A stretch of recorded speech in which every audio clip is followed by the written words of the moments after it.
Hey everybody, this is Mr. Beckstrom, and I wanted to go through one of the examples from section 7.7.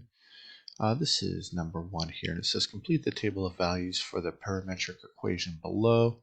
And I'm going to also go ahead and graph this function because this isn't part of that problem, but it's useful for this example in showing you how these parametric equations work.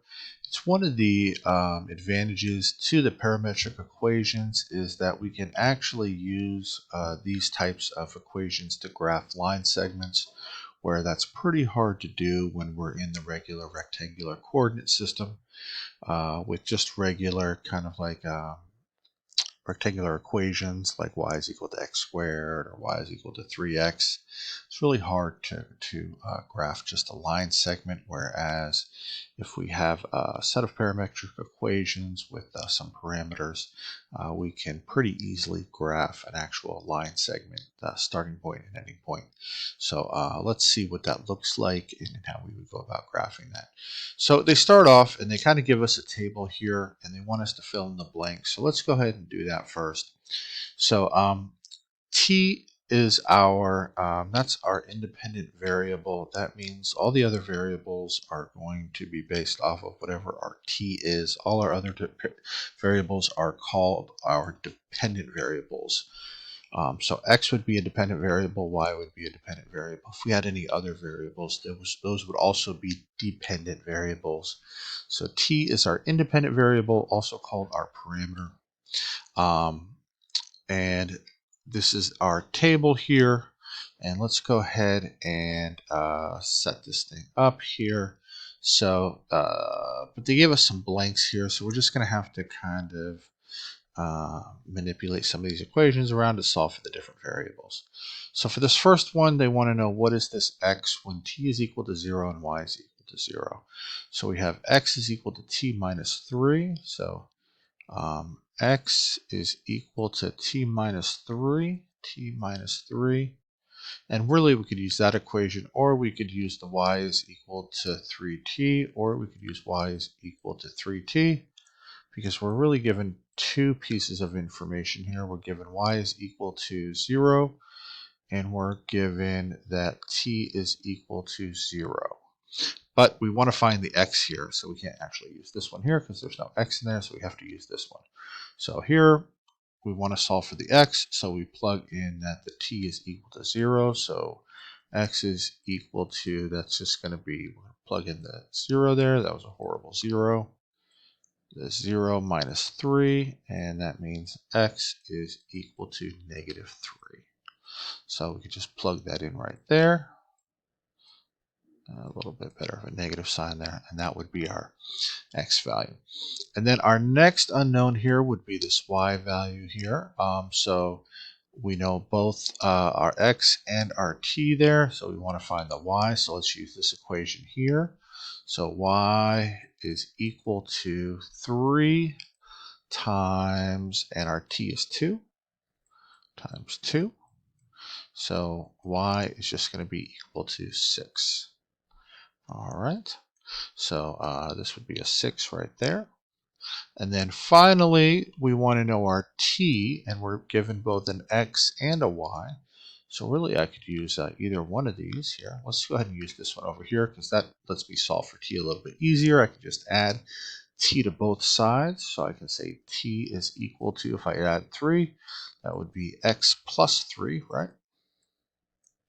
Therefore, t is equal to, and we're over here, right? And this is going to be, t is equal to, x is equal to 1. So that is 1 plus 3. Just a second here. Right, because that's our x value, so that is equal to, t is equal to 4. So that would be a 4 right here. We could have also done it here. Let's see how that would have worked.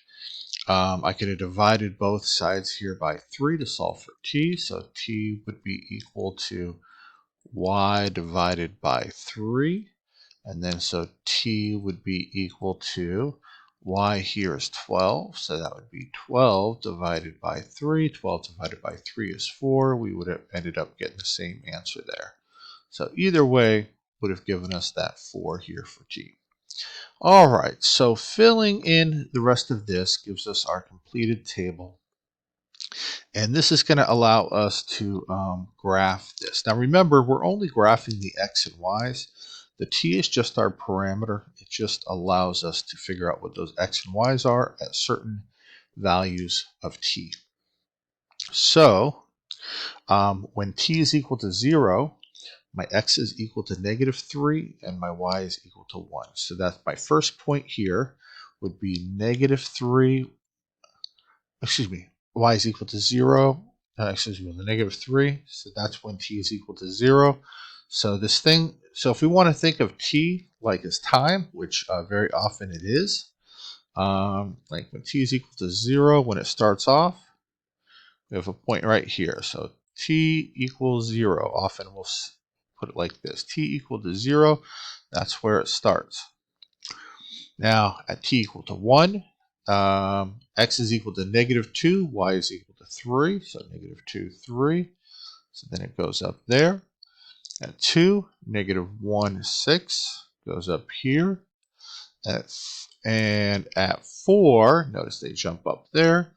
We're going to be at 1, 12. Right? 1, 2, 3, 4, 5, 6, 7, 8, 9, 10. And just imagine you go up 2 more points there. And as you can see, we're going to have basically a straight line. Let me try to draw this as straight as possible because I am not very good at drawing a straight line with a mouse. But we're going to have something that looks like this. And it's going to be a line segment similar to that. That starts there, it ends here. I can write in t equals 0 there. I can put t equals 4 here. That means if t was our time in this case, that means t would equal 4, whatever 4 was there, maybe seconds or minutes or hours, however we defined time there. T equal 1 here, right? T equal 2 here, equal 2 there. And this is how we would define a parametric equation there. And we would have a line segment. Now, often we will have t between -infinity and +infinity. And if that were the case, then we would have a regular line. We would have a line that goes infinitely in both directions. All right. I hope this helps. If you have any questions, let me know, and have a great rest of your week. Thanks.